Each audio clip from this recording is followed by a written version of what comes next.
మా మహేమ వచ్చి 10 ఏళ్ళు అయిపోయింది అలానే అంటే పేరెంట్స్ ఇప్పుడు కూడా టచ్లో లేరు కదా.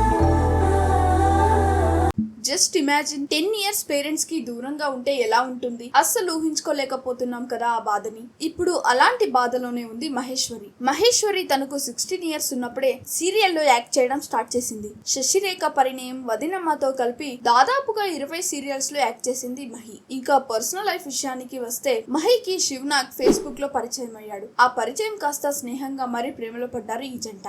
అలా 4 ఇయర్స్ లవ్ లో ఉన్న ఈ కపుల్ ఆర్య సమాజ్ లో పెళ్లి చేసుకున్నారు. వీరిద్దరి ప్రేమకి ప్రతిరూపంగా ఇప్పుడు ఒక పాప ఒక బాబు ఉన్నారు. అయితే ప్రెగ్నెన్సీ టైంలో కూడా అమ్మ పక్కన లేకుంటే ఆ కూతురి నరకయాతన మాటల్లో చెప్పలేము. సేమ్ అదే బాధని భరించింది మహి. శివనాగ్ ఒక షోలో మాట్లాడుతూ రాముడు వెనుక వెళ్లిన సీతకి 14 ఏళ్ల వనవాసం అయితే నాతో పాటు వచ్చిన మహికి కూడా 10 ఏళ్ల వనవాసం లాంటిదే. ఎందుకంటే పెళ్లి తర్వాత నుండి వాళ్ళ పేరెంట్స్ టచ్ లో లేరు. పిల్లలు పుట్టాక కూడా కలవలేదు. కానీ అవన్నీ మర్చిపోయి మా ఇంట్లో అందరినీ బాగా చూసుకుంటుంది. ఫేస్ లో ఆ చిరునవ్వు మాత్రం మిస్ అవ్వదంటూ తన భార్య గురించి తను చేస్తున్న సాక్రిఫైస్ గురించి చెప్తూ ఎమోషనల్ అయ్యాడు శివనాగ్. దాంతో మహి అక్క, మీరు మీ పేరెంట్స్ ని కలిసి హ్యాపీగా ఉండే రోజులు దగ్గరలోనే వస్తాయి అంటూ స్టే స్ట్రాంగ్ అంటూ కమెంట్స్ పెడుతున్నారు నెటిజన్స్. అలాగే వెళ్లే ముందు వీడియోని లైక్ చేసి మరిన్ని వీడియోస్ కోసం please do not forget to subscribe the SR general talks.